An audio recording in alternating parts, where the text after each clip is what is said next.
माननीय अध्यक्ष महोदय, धन्यवाद आपका। आपने मुझे बजट के ऊपर बोलने का मौका दिया है।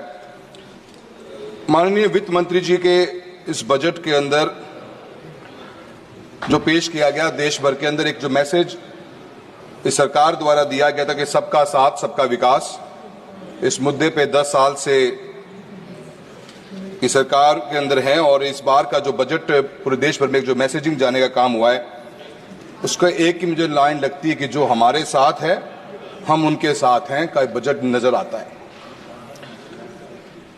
सरकार कहीं न कहीं कुर्सी को बचाने के लिए इस बजट में जो घोषणाएं करी गई, जो बातें कही गई है, उससे देश का एक आम आदमी, मैं राजस्थान के प्रदेश से आता हूं, देश के अलग अलग कोने में बैठे हुए लोग मन में सोचते जरूर हैं कि इस देश में, इस बजट के अंदर इस देश के किसान के लिए क्या है, इस बजट में देश के युवाओं के लिए क्या है, इस बजट में देश के दलित और मजदूर के लिए क्या है, और सबसे महत्वपूर्ण बात यह है कि इस बजट में इस बदलते हुए हिंदुस्तान के लिए, इस विकसित भारत के लिए क्या है।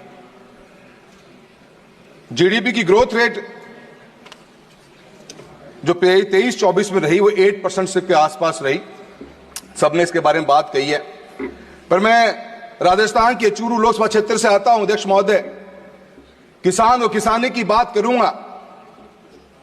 उन लोगों का साथ मिला है, उन लोगों का आशीर्वाद मिला है, कोई एक बार नहीं 7 बार मिला है, इसलिए उनके बारे में बात करूंगा। और कृषि की जीडीपी ग्रोथ रेट हिंदुस्तान के अंदर 1.4% रही। हाँ, 8% की बात करते हो, किसान और किसानी 1.4% रही। हमारे भी साथी ने बहुत बड़ा दिल करके बात कही कि शायद महाराष्ट्र को इतनी बड़ी जरूरत नहीं, पर राजस्थान को बहुत बड़ी जरूरत है। कुछ ऐसे बड़े प्रोजेक्ट्स, जिन प्रोजेक्ट्स के ऊपर राजस्थान के एक आम आदमी की नजरें हैं, एक आम आदमी उस बारे में सोचता था, विचार करता था, उसकी नजरें थी कि इस बजट में शायद हमें भी कुछ मिलेगा।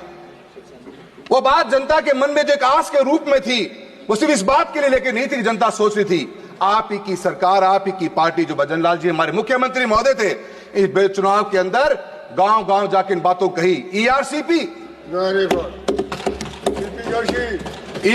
के बारे में बात चली। 16 राज्यों को पीने का पानी मिलेगा, सिंचाई का पानी मिलेगा, यमुना लिंक का पानी, जो राजस्थान की शेखावटी बेल्ट की सबसे बड़ी एक आस की उम्मीद हम रखते थे, इसकी बात की सोचेंगे हम, जिसके बारे में क्लेम किया गया, भागीरथ का नाम दिया गया।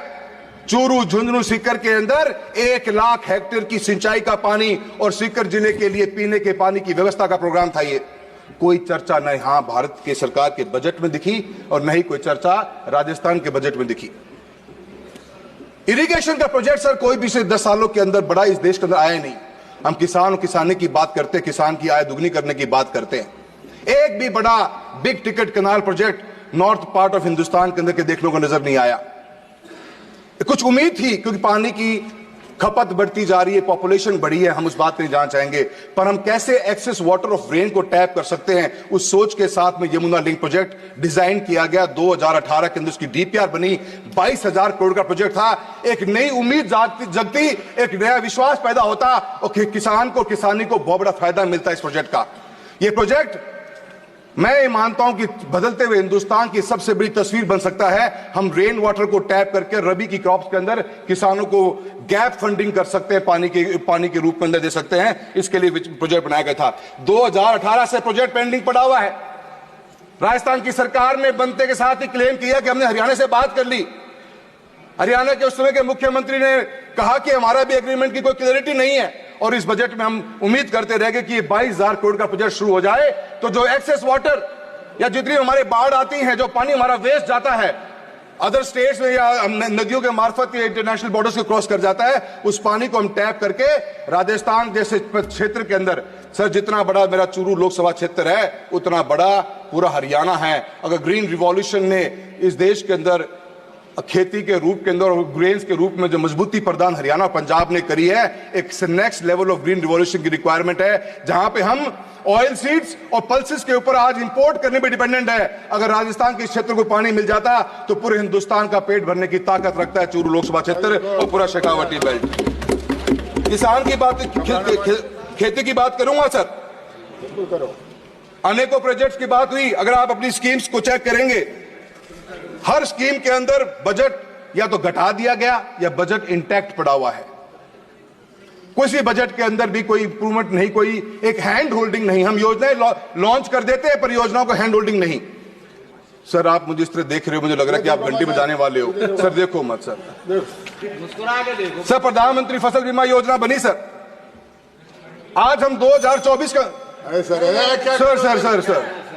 नहीं सर मेरे बड़े महत्वपूर्ण मुद्दे हैं सर। देखो, मैंने सर कहा- 2024 खरीफ में बैठे हैं हम सर, और आप सब बिलीव नहीं मैंने करेंगे। ये कहा घंटी मुस्कुराते हुए भी बजा सकते हैं। सर ना मुझे कोई वहां बोलने दे रहा, नहीं यहाँ बोलने दे रहे सर। नहीं, अब बोलिए।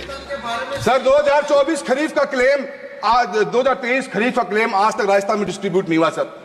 2024 खरीफ पिछले आने वाले 7 दिन में इसका प्रीमियम भर चुके होंगे। सर किसके पास जाएं सर? किसान परेशान है, धरना प्रदर्शन रोज चल रहा है राजस्थान के अंदर। एक एक साल बीत जाता है सर, क्लेम का डिसबर्समेंट नहीं हो रहा। रिलायंस कंपनी को, इंश्योरेंस कंपनी को दे रखा चूरू का ठेका सर, लोकसभा क्षेत्र का। कभी ये आपदा, कभी ये आपत्ति, कभी कुछ है, कभी कुछ। आए दिन प्रॉब्लम है सर।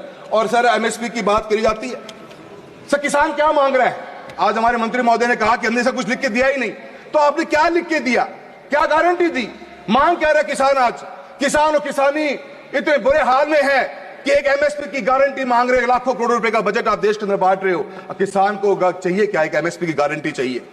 उस गारंटी के लिए किसान और किसानी लेबर के साथ लेबर ही रही, एक रोजगार पैदा करती है बहुत बड़ा, और बहुत बड़ी इकोनॉमी हमारी इसके ऊपर डिपेंडेंट है। बाजरे के ऊपर अपने मिलेट ईयर की बात की पिछले साल, इस बार मिलेट ईयर के नाम पे कुछ भी बात नहीं हुई। बाजरे की खरीद राजस्थान की सरकार सर आज तक भी नहीं कर पा रही है। आप बाजरे को मिलेट के रूप में शामिल करना चाहते हो। मेरे लोकसभा क्षेत्र में सर ग्वार सबसे बड़ा प्रोडक्शन होता है, और ग्वार को एमएसपी में शामिल करने के लिए मैं आपसे बात करना चाहूंगा। सर मैं please conclude please sir, please only one please. There are so many speakers here only. They're all sitting here. So many speakers. They have given a list. Sir please give me 2 minutes sir, please give me 2 minutes sir. मैं इतना ही कहना चाहूंगा sir, मेरे को बहुत से मेरे points पर आपने मेरे को समय कम दिया है सर। ऑयल सीज और पल्सेस के बारे में बात करूंगा सर। 160 लाख टन 1.4 लाख करोड़ रुपए के एडिबल ऑयल्स हमने इस कंट्री में इंपोर्ट करे पिछले साल के अंदर। और sir import duty palm oil के ऊपर जो लगाई, जीरो कर दी गई, उसका इंपैक्ट क्या पड़ा सर? आज चूरू लोकसभा क्षेत्र है, हमारा शेखावटी, हमारा नागौर है, बीकानेर है, गंगानगर, हनुमानगढ़ तक का पूरा बेल्ट है सर। सरसों की सबसे बड़ी पैदावार होती है सर। भाव नहीं मिल रहा किसान को, जब बोने की उसकी बिल्कुल भी इच्छा नहीं कर रही। हम कैसे बैलेंस आउट करेंगे इसका पता नहीं चलता सर। मैं आपने नेचुरल फार्मिंग की बात करी है, तो आपने 1 करोड़ सर्टिफिकेशन दोगे sir. Natural farming, zero budget farming, organic farming, sir कौन इसको परचेज करेगा? कोई मैकेनिज्म ही नहीं है हमारे पास में इसका। क्या आज किसान अपनी नेचुरल फार्मिंग को प्रोड्यूस को किसको जाके बेचेगा सर? उसका भाव मिल रहा है नहीं मिल रहा मार्केट में, उसको कोई देखने वाला नहीं है सर। मेरा आपसे इतना कहना है कि सर पैसा स्कीमें बहुत सी बनी, अनेकों स्कीमें देश में बन के आई सर, आज तक उनका कोई हैंड होल्डिंग नहीं। सांसद आदर्श ग्राम योजना बना दी गई सर। एक योजना, एक गांव की विलेज डेवलपमेंट प्लान जब बना तो 22 करोड़ रुपए का प्लान बना। और सर चूरू लोकसभा क्षेत्र का उदाहरण देता हूं, 325 करोड़ मिलते हैं नरेगा के अंदर काम करने के लिए। एक सरपंच को एक साल में 1.25 से 1.5 करोड़ मिलता है काम करने के लिए। 1.5 करोड़ की लागत से वो 22 करोड़ की वीडीपी कब पूरी होगी? 22 साल बाद पूरी होगी सर। हम कैसे गांवों का विकास करा पाएंगे? आप सोच के देखिए बात को सर। आप अभी शिक्षा के बारे में इतनी बात चली है सर, चूरू लोकसभा क्षेत्र की बता देता हूं, एक छोटी सी बात सर, एक सर लास्ट टाइम बोलूंगा। अध्यक्ष महोदय last time, sir ji please understand. Sir अध्यक्ष महोदय, मैं आपसे इतना कह देता हूं, यहीं से एक बड़ा लिस्ट आया है, यहीं से बड़ा लिस्ट आया है। सर सब कॉपरेट कर रहे हैं, आप भी कर लो सर मुझे कॉपरेट। Please conclude. धन्यवाद दीपेंद्र जी, आपका सहयोग बहुत अच्छा लगा मुझे। मैं आपको इतना कहना चाहूंगा सर, योजनाएं बहुत सी हैं, उन योजनाओं पे काम नहीं हो पाते सर, हैंड होल्डिंग नहीं हो पाती, इसलिए योजनाएं फेल हो जाती हैं सर। आज ही राजस्थान के भास्कर की यह न्यूज है, 16,000 बच्चों ने स्कूल को ड्रॉप आउट कर दिया, गवर्नमेंट स्कूल्स को राजस्थान के चूरू में, सिर्फ इस बात के लिए कर दिया कि सर 1700 से ऊपर रूम्स की रिक्वायरमेंट चूरू अकेले के अंदर है, हजारों रूम्स की रिक्वायरमेंट है। और sir PM Shri, PM stars जैसी योजनाएं चलाएगी, इनके बजट में कटौती कर दी गई सर। मात्र 1200 करोड़ रुपए की पीएम स्टार्स की स्कीम है, जहां पे हम रूम्स बना सकते हैं सर। जब तक हम दोनों चीजों को एड ऑन नहीं करेंगे, कभी भी हमारे गांव तक विकास नहीं पहुंच पाएगा। मैं आपका बहुत बहुत धन्यवाद देना चाहता हूं। आखिर में एक बात कहना चाहता हूं सर कि एमपी लैंड फंड को भी सर 3900 करोड़ का बजट दिया गया है। एक MP quota sir 5 crore rupees per year का, इसको तो कम से कम डबल करा दिया जाए ताकि हम गांव में घुसने लग रह जाए। आपका बहुत बहुत धन्यवाद। बहुत बहुत धन्यवाद अध्यक्ष जी।